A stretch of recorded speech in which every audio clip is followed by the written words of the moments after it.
ներկայացուցիչը Տիկին Գալյանը։ Այսքանը խնդրեմ համեցեք կարող եք հանդես գալ բացատրության։ Շնորհակալություն, բարձր դատարան, ես կներկայացնեմ։ Ես ներողություն եմ խնդրում, մի ընթացակարգային հարց ունենք, արգելի գործընկերներ, այնուամենայնիվ մենք ֆորմալ իմաստով պետք է քննարկենք նոր ուժ ռեֆորմիստական կուսակցության ներկայացուցիչի բացակայության իսկ շարունակելու հարցը։ Ես կխնդրեմ ձեր դիրքորոշումը շարունակենք։ Պարոն Խունդկարյան։ Ասած նիստին ներկայանալը կողմի իրավունքն է։ Այս ներկայացված դիմումից էլ ներկայացուցիչ փաստաբան Ռուբեն Հարությունյանը հայտնում է, որ կուսակցությունը դադարեցնում է իր ներկայացուցիչների մասնակցությունը։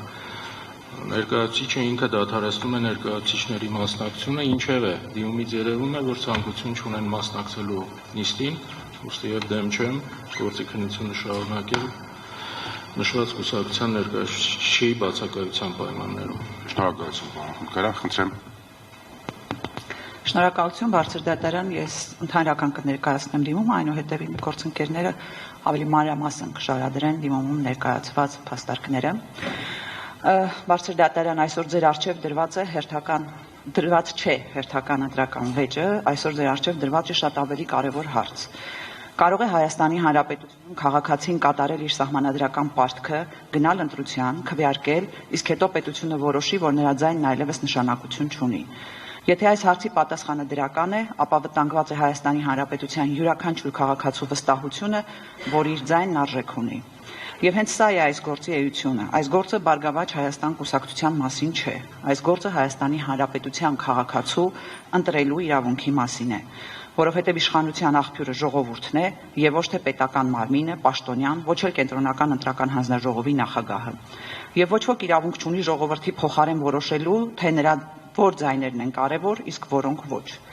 Այսօր ես այստեղ չեմ եկել խոսելու միայն Բարգավաճ Հայաստան կուսակցության անունից, ես այստեղ խոսելու եմ ավելի քան 58,000 քաղաքացիների անունից, ովքեր հունիսի 7-ին գնացին ընտրատեղամաս, հավատացին, որ իրենց ձայնը արժեք ունի եւ այսօր իրավունք ունեն հարցնել, ով որոշեց, որ իրենց ձայնն այլևս կարևոր չէ։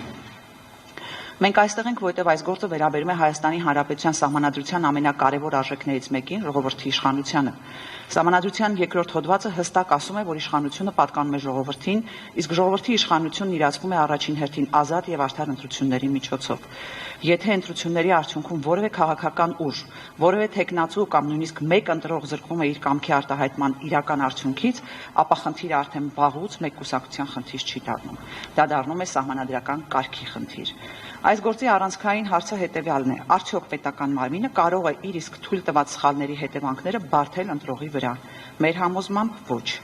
Եվ սա ոչ միայն քաղաքական գնահատական է, այլ իրավունքի հիմնարար սկզբունք։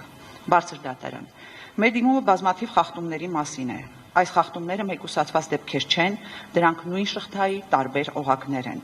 Նախընտրական քարոզարշավի ընթացքում պետական իշխանության ամենաբարձր պաշտոնը զբաղեցնող անձի կողմից բռնության, հաշվեհարդարի, սեփականության բռնագրավման, քրեական հետապնդումների մասին սպառնալիքները, ատելության խոսքը, վարչական ռեսուրսի կիրառումը, պետական սոցիալական ծրագրերի քաղաքականացումը, հանրային հեռարձակողի անհավասարակշիռ վարքագիծը,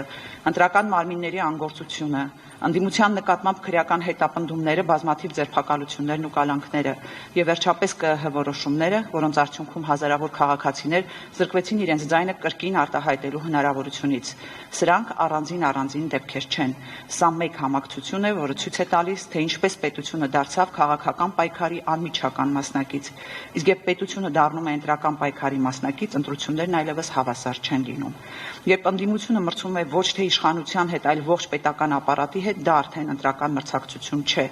Դա անհավասար պայքար է եւ այդ անհավասարությունը վտանգավոր է ոչ միայն ընդդիմության համար, այն վտանգավոր է յուրաքանչյուր ընտրողի համար։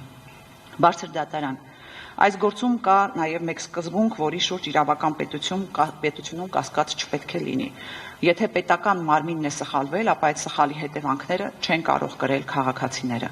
Տեղամասային հանձնաժողովի գործողությունների հետևանքները երկու ընտատեղամասերում առաջացրել է խնդիր։ Դրա համար պատասխանատու է ոչ Բարգավաճ Հայաստանը, ոչ էլ այն ավելի քան 58,000 քաղաքացիները, որոնք իրենց ձայնը տվել են մեզ։ Այդ քաղաքացիները կատարել են օրենքի բոլոր պահանջները, բայց հենց նրանք են զրկվել իրենց ձայնի սահմանադրական արժեքից։ Իրավական պետությունն այսպիսի իրավիճակ չի կարող ընդունել։ Բարձր դատարան, այս գործով դատարանի առջև դրված հարցը շատ ավելի լայն է, քան կոնկրետ քաղաքական ուժի մասնակցությունը խորհրդարանին։ Այսօր դատարանը պետք է որոշի, արդյոք ընտրական գործընթացում պետական մարմնի սխալը կարող է դառնալ ժողովրդի կամքը փոխելու գործիք։ Արդյոք կարելի է ընտրությունների արդյունքները փոխել այնպիսի որոշմամբ, որի իրավական հիմքը առնվազն վիճելի է։ Արդյոք հնարավոր է անտեսել օրենքի իմպերատիվ պահանջը վերաքվեարկության կամ ընտրությունների անվավեր ճանաչման վերաբերյալ եւ ընտրել երրորդ ճանապարհը։ Եթե այս հարցերին դրական պատասխան տրվի, ապա վաղը նույն մեխանիզմը կարող է կիրառվել ցանկացած քաղաքական ուժի նկատմամբ եւ այդ դեպքում վտանգի տակ կհայտնվի ոչ թե մեկ կուսակցության ճակատագիրը, այլ Հայաստանի ընտրական համակարգի նկատմամբ հասարակության վստահությունը։ Բարձր դատարան, ժողովրդավարությունը սկսվում է այն պահից, երբ քաղաքացին վստահ է, որ իր ձայնը պաշտպանված է, երբ նա վստահ է, որ իր ձայնը չի կարող կորել, չի կարող արժեզրկվել, չի կարող փոխարինվել որևէ պաշտոնյայի որոշմամբ, որովհետև ազգային ժողովի կազմը պետք է որոշվի միայն մեկ տեղում, քվեատուփի մոտ, ոչ վարչական մարմիններում, ոչ աշխատասենյակներում, ոչ պաշտոնական մեկնաբանություններով։ Այդ իրավունքը պատկանում է միայն ժողովրդին։ Այս գործը ստեղծում է չափազանց վտանգավոր նախադեպ, եթե այսօր ընդունենք, որ հազարավոր մարդկանց ձայնը կարող է պարզապես անհետանալ առանց նրանց նորից ընտրելու հնարավորություն տալու, ապա վաղը նույնը կարող է տեղի ունենալ ցանկացած ընտրության ժամանակ։ Այսօր խոսքը 3 ընտրատեղամասերի մասին է, վաղը կարող է լինել 30-ը, հետո 300-ը, եւ այդ ժամանակ արդեն շատ ուշ կլինի հարցնել, թե որտեղ կորավ ժողովրդի իշխանությունը։ Ժողովրդավարությունը երբեք չի կործանվում մեկ օրում։ Այն կործանվում է այն պահին, երբ հասարակությունը սովորում է համակերպվել փոքր անարդարությունների հետ, երբ սովորում է, որ մի քանի հազար մարդու ձայնը կարելի է պարզապես անտեսել։ Բարձր դատարան, վերջում ցանկանում եմ ընդգծել հետևյալը. մենք դատարանից չենք ակնկալում քաղաքական որոշում,